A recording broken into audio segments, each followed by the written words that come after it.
Of all the movies I caught at Sundance in 2026, I have to say The Wait is easily the biggest highlight for me of the festival. It stars Ethan Hawke as a veteran living in the Great Depression who is separated from his young daughter and sent to a brutal work camp.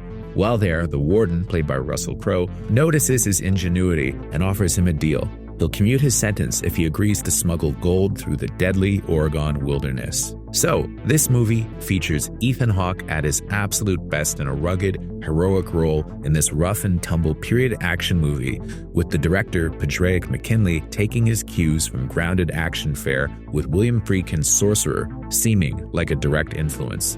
It's all set against an intriguing historical backdrop. In 1933, FDR passed an executive order requiring citizens of the United States to surrender most privately held gold to the Federal Reserve. The film revolves around the efforts of mine holders to smuggle their gold out before it can be seized by the government. But the catch is that every bandit worth his salt knows a lot of gold will be moving around, and they're ready to pounce.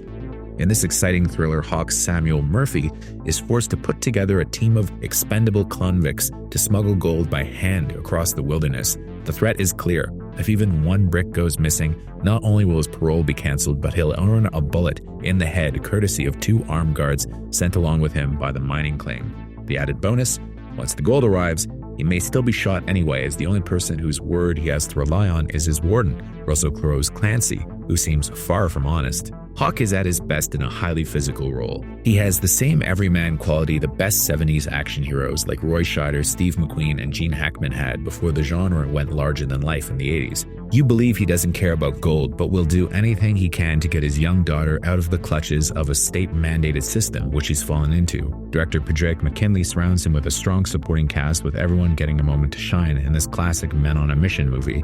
Austin Emilio is a standout as Rankin, the mouthy racist con Murphy has to keep an eye on, while Abinash's Singh and Lucas Lingard Tonson's Olsen are the cons who have his back. Julia Jones also appears as a native woman working at the claim who tags along with the group. The film is chock full of memorable sequences, including a standout moment where Murphy and the cons have to somehow get hundreds of pounds of gold over a rickety bridge, a direct homage to a similar scene in Sorcerer, albeit done on foot.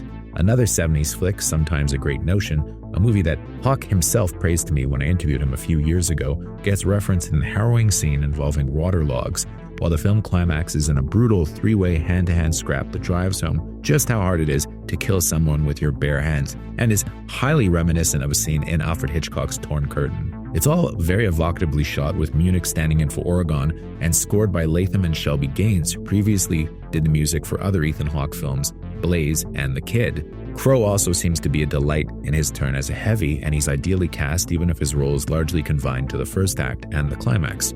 Overall, The Wait is an immersive ride from beginning to end, and it would be a crime if it doesn't get a theatrical release, as this is large canvas filmmaking that absolutely kills in the theater. Imagine Train Dreams if it were an action movie, and you have a pretty good idea of what The Wait is like.